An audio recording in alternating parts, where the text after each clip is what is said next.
बात है। भगवान राम और सीता माँ बैकुंठ धाम में अपने राजमहल में बैठे बात कर रहे थे।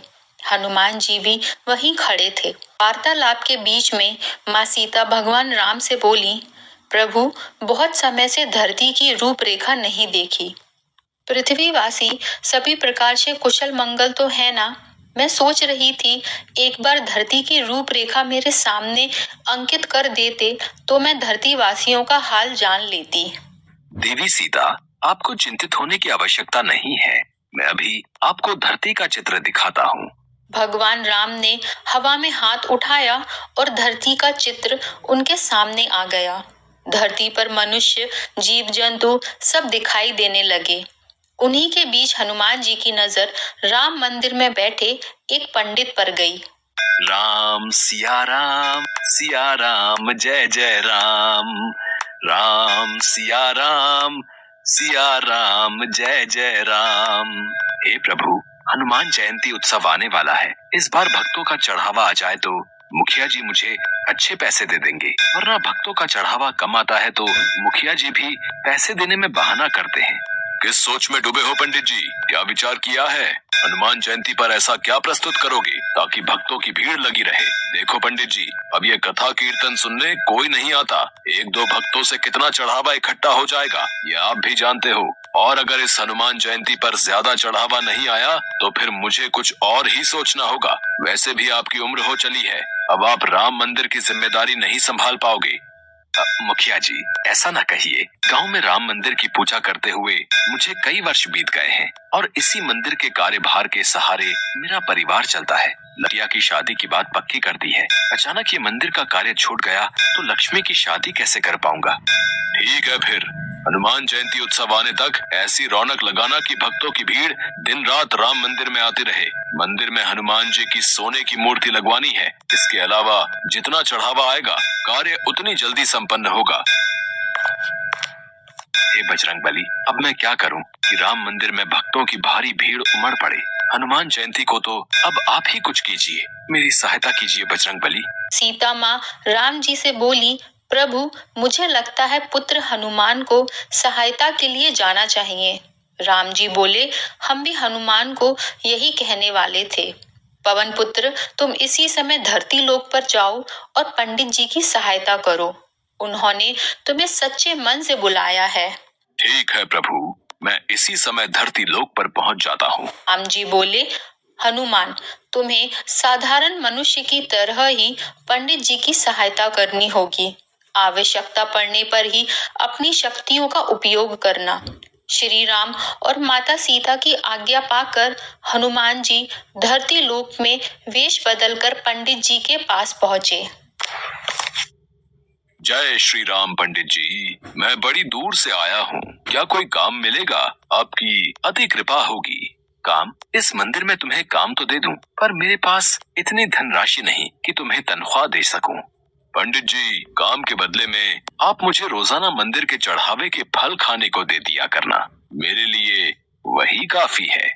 इसे काम पर रख लेता हूँ। मंदिर के कार्य में मेरी सहायता करेगा तो मुझे भी सहारा मिलेगा। अब ठीक है, तुम आज से ही मंदिर की साफ सफाई और पूजा की व्यवस्था का कार्य कर दिया करना। हनुमान जी मंदिर का सारा कार्यभार संभालने लगे। बदले में पंडित जी हनुमान जी को भगवान राम के प्रसाद में चढ़े फल खाने को दे दिया करते। हनुमान जी के आ जाने से पंडित जी को काफी सहारा हो गया था। एक बार जब पंडित जी कथा कर रहे थे, हनुमान जी तब अपने असली रूप में आ जाते हैं और मंदिर में भजन गाते हुए नृत्य करने लगते हैं। आते जाते भक्तों की भीड़ लगनी शुरू हो जाती।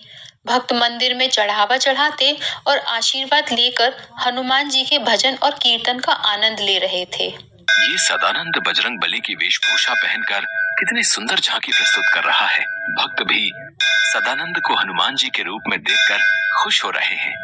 अब तो हनुमान जी पंडित जी के साथ मंदिर में अपने असली रूप में भजन कीर्तन करते और भक्त झांकी को देखकर खूब आनंद लेते।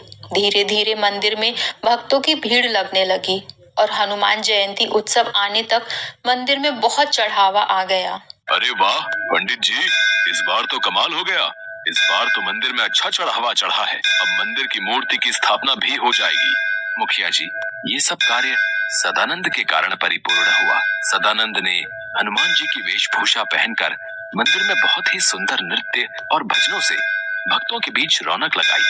फिर तो बहुत अच्छी बात है सदानंद, इस हनुमान जयंती पर महाकीर्तन में ऐसी ही वेशभूषा में कार्यक्रम प्रस्तुत करना। हनुमान जयंती उत्सव का दिन आ गया। हनुमान जी खूब नृत्य कर रहे थे। तभी वहां मुखिया की बहन और उसका पति राघव भी आ जाता है। राघव बोला, जीजा जी, हनुमान मूर्ति तो काफी भारी बनवाई है, काफी महंगी रही होगी।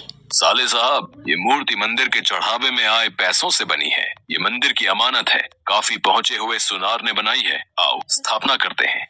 राम मंदिर में हनुमान जी की सोने की मूर्ति स्थापित हो जाती है और खूब धूमधाम से हनुमान जयंती का उत्सव होता है। पर अगले दिन, हे राम, हनुमान जी की मूर्ति कहाँ गई? मंदिर से मूर्ति चोरी हो गई। राघव बोला, जीजा जी, हो ना हो ये मूर्ति पंडित जी ने ही चुराई है। उनकी बेटी की शादी है और उन्हें पैसों की जरूरत है। तुम ठीक कह रहे हो। पंडित जी को जब पुलिस पकड़ कर ले जाएगी तभी वो सच बोलेंगे। ऐसे उनके मुंह से सच नहीं निकलेगा। पुलिस को बुलाओ, पंडित को गिरफ्तार करेगी। सदानंद बोला, इंस्पेक्टर साहब, असली चोर पंडित जी नहीं, मैं हूँ। मैंने ही मंदिर से मूर्ति चोरी की है। मुझे गिरफ्तार कीजिए, पंडित जी को नहीं। अरे सदानंद, तू ये क्या कह रहा है? तू ये सब क्यों कह रहा? पुलिस कहती है इस चोर ने अपना गुनाह खुद ही कबूल कर लिया। गिरफ्तार करो इसे। इसे कड़ी से कड़ी सजा देना इंस्पेक्टर साहब, इसने चोरी की है। कब हनुमान जी की मूर्ति के सामने खड़े होकर कहता है, अच्छा हुआ इस चोरी का इल्जाम उस सदानंद पर आ गया।